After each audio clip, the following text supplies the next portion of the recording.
Party ఫిరాయింపులు అనేవి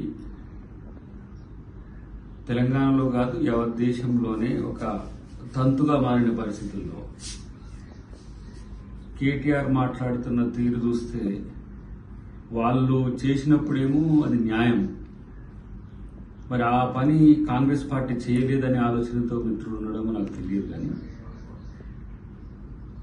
టీడీఎల్పీని మర్జీ చేసుకుంటూ, సిఎల్పీని మర్జీ చేసుకుంటూ, ఇతర పార్టీలో వచ్చిన వాళ్ళందరినీ చేసిండ్రు. మరి అప్పుడు మీకెందుకు చట్టం న్యాయం మరి పనిచేయలేదు?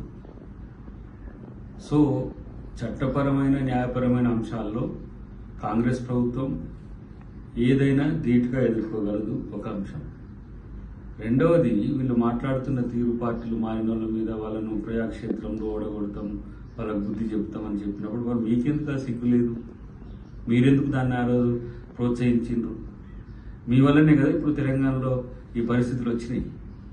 కాబట్టి రాజకీయాల్లో మీకో న్యాయం, ఇంకొకరికి ఇంకో న్యాయం అనే పరిస్థితిలో ఉండదు. డెఫినెట్గా కాంగ్రెస్ పార్టీ మీరు కాపాడుకోలేకుండా పోతున్న నాయకులను ఈరోజు మేము తీసుకోవాల్సిన పరిస్థితి వచ్చింది. రెండవది, ఆపుకోవడానికో లేకపోతే ఆపడానికో మీరు చేస్తున్న ప్రయత్నాలు చూస్తుంటే నవ్వు వస్తున్నది.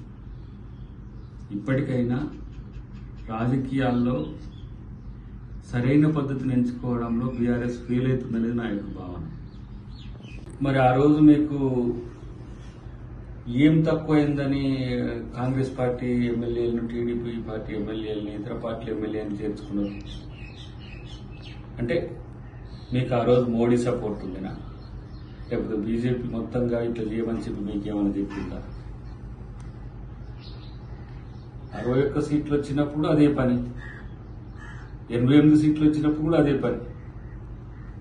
ఇలా చెరపకురా చెడేవు అనేది మీ దాకా వచ్చినాక తెలుస్తున్నది. మీ ఎమ్మెల్యేలు మిమ్మల్ని పట్టి ఉండలేకపోతున్న పరిస్థితి ఎందుకు వచ్చిందో ఒకసారి ఆత్మపరిశీలన చేసుకుంటున్నారా? ఒక్కరోజు వచ్చి అసెంబ్లీలో కూర్చుంటే ఇతర నాయకులందరూ కూడా మిమ్మల్ని ఫాలో అవుతారు అనుకుంటున్నారా? కేసీఆర్, కేటీఆర్, హరీష్ రావు తప్పితే టీఆర్ఎస్ లో ఏముందని నేరుగా మీ ఎమ్మెల్యేలే చాటుమాటుగా చెవి కొరుకుంటున్న పరిస్థితి. ఈ పార్టీ కొనసాగుతుందా అనే ఒక అనుమానంతో ఒకటి, రెండవది ఎప్పుడు బీజేపీకి అమ్ముడు పోతారు అనే ఉద్దేశంతో కూడా మీ ఎమ్మెల్యేలు కాంగ్రెస్ పార్టీ వైపు చూస్తున్నారు. మా ముఖ్యమంత్రి గారు అన్నట్టుగా మీరు కూల్చుతామని అంటే మేము కాంగ్రెస్ ప్రభుత్వం నిలబెడతామని చెప్పి ఎమ్మెల్యేలు వస్తున్న పరిస్థితిని గమనించాల్సిన అవసరం ఉంది.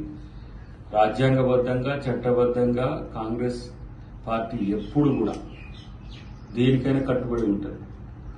తెలంగాణ ఇచ్చిన కాంగ్రెస్ పార్టీనే కుమ్మేయాలని, కాంగ్రెస్ పార్టీనే కమ్మేయాలని, కాంగ్రెస్ పార్టీనే మొత్తం ఈ రాష్ట్రంలో, దేశంలో లేకుండా చేయాలని చేసే కుట్రలు ప్రజలందరూ గమనించారు. కాబట్టి కాంగ్రెస్ కు పట్టం కట్టిండ్రు. ప్రజాస్వామ్యయుతంగా ఏ సమస్య వచ్చినా ప్రభుత్వం ఎదుర్కోవడానికి సిద్ధంగా ఉంది, కాంగ్రెస్ పార్టీకి కూడా అందరం సిద్ధంగా ఉంది.